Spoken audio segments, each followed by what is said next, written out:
superimposed on those documents on the screen? Counsel for respondent will please reply. Your Honor, it was based on the witness's own answer that he did not personally sign. Nonetheless, it does not reflect the exact document referred to by the defense, Your Honor. And that should not be allowed, Your Honor, with all due respect. It is just to illustrate, Your Honor, for the benefit of the senator judges and as well as the public watching so that they can also follow the... Lead prosecutor, we will allow it. So for the information of senator judges, the counsel for the respondent confronted the witness with respect to these affidavits that were part of the investigation conducted prior to his assumption as NBI director. And the witness simply stated that he has no personal knowledge with respect to the execution, or due execution rather, of these two affidavits thus far out of, I presume, 10. May I comment, Your Honor?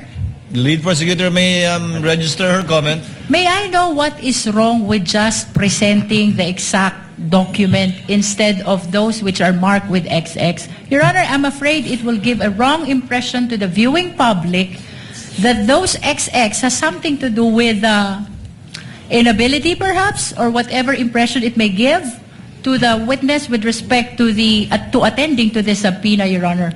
May we just remove those XX? We don't mind if they flash the documents, but it should be an exact reflection of what the document is. Short rejoinder, Your Honor. No need for a rejoinder. Court is ruled, and the court notes the observation, manifestation, and objection of the lead prosecutor. Again, I think it's quite plain that these are documents that the witness cannot or does not have personal knowledge about because he was not yet the NBI director. Counsel may proceed. Witness may answer.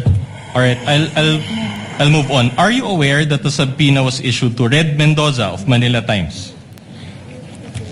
I'm aware that there is a subpoena, but on the actual issuance of the subpoena at that time, that will be impossible to be aware of because I'm no longer I'm not yet the NBI director. So in short, you did not sign it?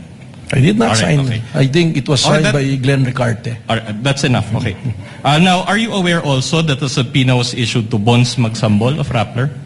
Based on the affidavit of investigation, I think it was mentioned. And did you sign that subpoena?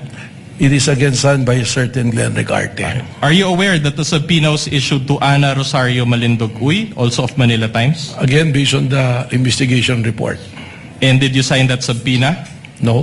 All right. Are you aware that the subpoena was issued to Jason Rubrico of SMNI? Again, based on the investigation report. Did you sign that subpoena? Your Honor, may I respectfully interrupt? Lead prosecutor is recognized. The prosecution is willing to stipulate as to the issuance of this subpoena by the National Bureau of Investigation during the time that the witness is not yet appointed as the NBI director, Your Honor. But that's not my question, Your Honor.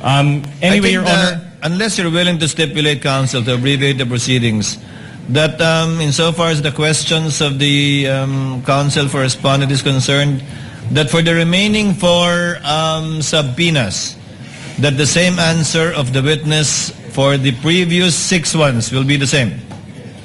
We are willing to stipulate on that, Your Honor.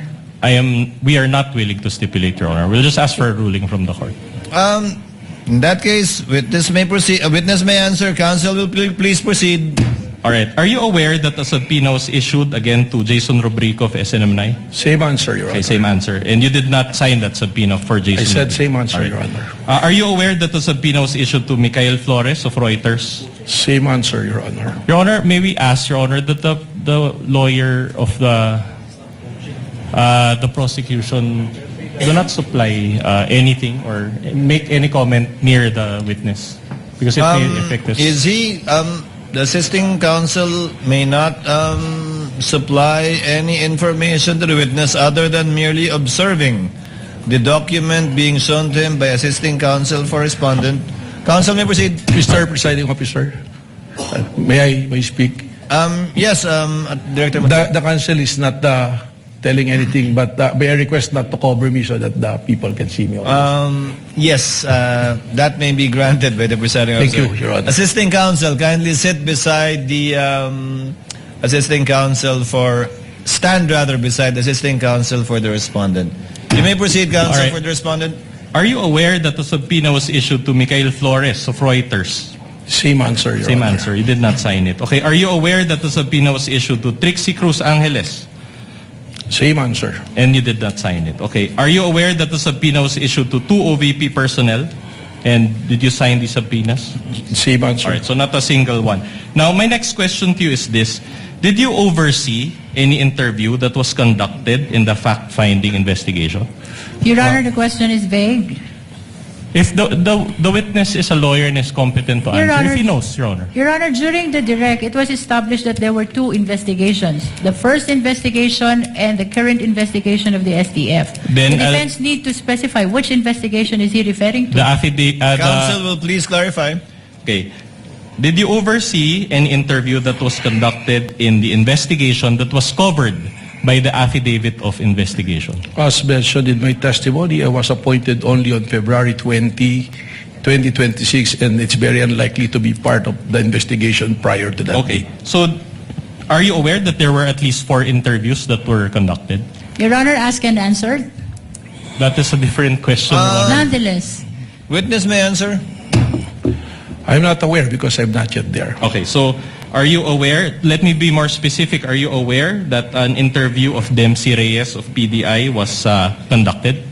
I'm not aware of that, but as reflected in the investigation report, it was there. So in other words, you did not oversee that interview? Yes, definitely. All right. Are you aware that there was an interview of Fred Mendoza of Manila Times? Same answer, Your Honor. Same answer. Are you aware that there was an interview of Bons Magsambol of Rappler? Same answer. Same answer. So you did not oversee that interview.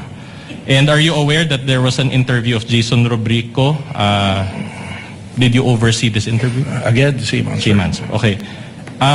Did you see them sign any minutes of the meeting? No. No. Did you meet any one of these interviewees? At Before that or time? after? Before or after? Who among the Among witnesses? the interviewees that I No. mentioned? No. Did you meet any one of their lawyers? No. No. All right. Now, were you even present at the NBI Cybercrime Division office at the time of these interviews? That is impossible. All right. After the interviews, affidavits attesting to the interviews were executed, as you mentioned. Did you oversee the drafting of these affidavits by the NBI agents? Again, very unlikely. I was not present. All right. Your Honor, if I may interrupt, may I just enter a Lead continuing... prosecutor may make a manifestation and or a continuing objection, as I presume she will. Yes, Your Honor. I'm entering a continuing objection to the line of questions of the defense on the ground, as stated by the witness, he has no personal knowledge about the investigation conducted prior to his appointment in February 2026, Your Honor. Just That a is for short the rejoinder. record. The Your continuing Honor. objection is noted. Counsel for the respondent may proceed. No need for that rejoinder. But were you present when the NBI agents subscribed and sworn to their affidavits? I was not there. You were not there. Still nothing. So, and since you did not actually participate, it means that you do not have personal knowledge of these stages of the investigation, correct? During that time, yes, but as I mentioned earlier, I read the investigation report. So your knowledge of the investigation was based on only of your reading.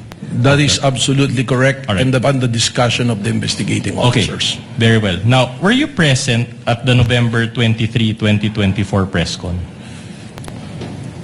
I was not present. You were not I was present. not participating on that. And if you know, was any NBI agent present at the November 23, 2024 press con? Not that I know of. None. All right.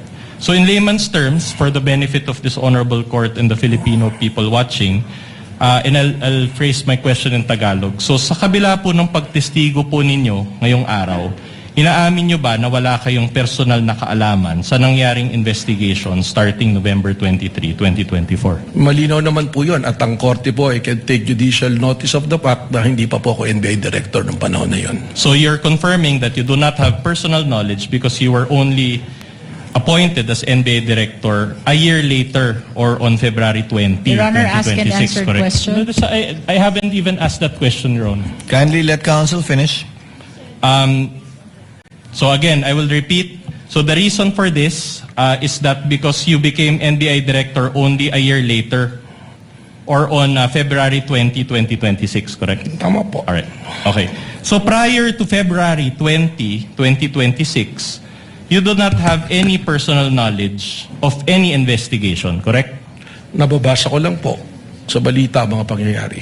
Which is not personal knowledge, correct? Well, yun lang po yung knowledge natin. You're a lawyer, correct? Tama po, 29 years. 29 years. Can you recall Rule 130, Section 22 of the Rules of Evidence? Can you refresh me, sir? Okay, I will Because you have a gladly copy. refresh you, of course. I have here a copy of Rule 130, Section 22 of the Rules of Evidence, and I'll read it. Please read with me, Director Matibag. Testimony confined to personal knowledge. A witness can testify only to those facts which he or she knows of his or her personal knowledge, that is, which are derived from his or her own perception. Can you recall that rule now? Ayan po, nababasa ko po ngayon. Okay, you Tama can po. read it. All right. So, based on this rule, will you agree with me that a witness can only testify based on his personal knowledge? Your Honor, may I comment to that? These are basic questions, Your Honor. The witness is a lawyer. He is competent enough to answer. Counsel, are you making an objection? This is a comment, Your Honor. The witness repeatedly testified that he was appointed only in February 2026 and that all his testimonies pertaining to the first investigation are based on records, Your Honor. And this is allowed. As a matter of fact, under the rules, entries in official records are considered as prima facie evidence of the contents thereof. And thus, it's exactly the basis of the witness in answering the question of the defense. All his knowledge pertaining to the first investigation are based on records. Short rejoinder, Your Honor. No need, counsel. Distinguished lead prosecutor, the counsel for respondent did not object to the line of questioning of the lead prosecutor earlier, based exactly on the ground cited by the lead prosecutor. The presiding officer will give sufficient leeway to the counsel for respondent to establish his point. I think you also see what he is trying to establish. That's why he made a continuing objection in relation to it. I'll give you some leeway, counsel, but go to your next topic as soon as you're done with this. Thank you, Your Honor. So, again, based on this rule, a witness can only testify based on his personal knowledge, correct? Tama po, pero meron pong mga exceptions sa rule. All right, na yan. okay. If not based on personal knowledge, then that is hearsay, correct? But it's not an absolute rule po dahil may exceptions nga po. Okay, now, I'm trying to look for the Filipino term for hearsay. Ano ba yung hearsay sa Tagalog? Sabi-sabi or chismis? Is that a fair translation? What is a fair translation to you of hearsay? in Your Honor, the Filipino? question of the defense is misleading. He never testified that that is hearsay. No, I'm not As a asking matter him. of fact, he's trying to raise the exception to hearsay. I'm not asking about the exceptions of hearsay. I'm asking a translation of hearsay. Your May Honor. we know- Anyway, I'll move on to... If the witness If the knows, if he does not know, he may say so. Hindi ko po alam kung anong translation dito sa Tagalog. Okay, so I'll just use my own translation, chismis. Anyway, at any rate, kung wala kang personal knowledge, chismis lang yon, tama? Hindi ko naman po naririnig sa korte, ako'y nag-practice din, kahit di sa Tagalog, kahit minsan ko po, hindi ko po narinig ng hearsay ginamit ang salitang chismis. Alright, I'll move on. Now, the main material that the NBI used in its investigation was the video of the November 23, 2024 press con, correct? Tama po. Did you watch that whole video yourself? Napanood ko po. The whole video? Well, yung pong importanteng bagay dyan ang aking tinutukan, pero napanood ko po. Alright. Now, let me ask you, do you confirm that in that virtual press con, VP Sara spoke about a lot of topics? Tama po. Alright, I'll show you a portion of that video, and then I'll ask questions thereafter. Now, Your Honor, we beg the indulgence of this honorable court. Again, this video is a little lengthy, but we will only show one video, Your Honor.